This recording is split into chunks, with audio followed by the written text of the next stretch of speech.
Қайырлы күн достар, сіздермен осындай тез әрі дәмді салаттың рецептісімен бөліскім келеді. Қызылшадан міндетті түрде жасап көріңіздер, жақындарыңызбен, достарыңызбен бөлісуді ұмытпаңыздар. Менің каналыма тіркеліп кетіңіздер.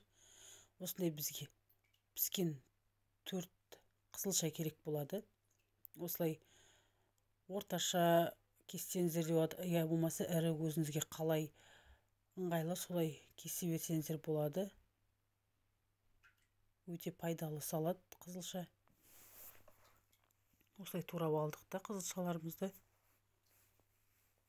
Үстіне жарты банка кукуруза саламыз. Шамалы тұз салдым. Bir шай қасықтай толтырмай. Қара бұрыш саламыз.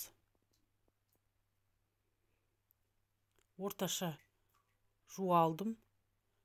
Көбіктеп турап майдалаймыз.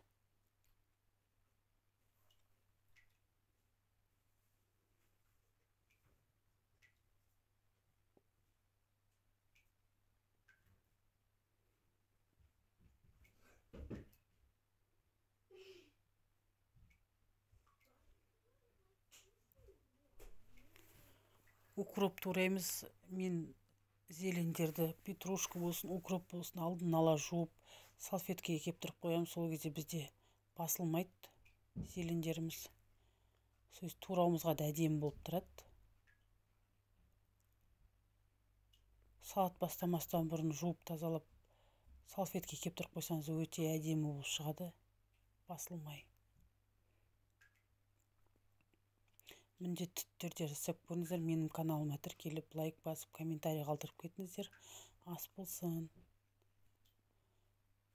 Қоңыраушаны басып, менің каналымдағы рецептерді жіберіп алмаңыздар.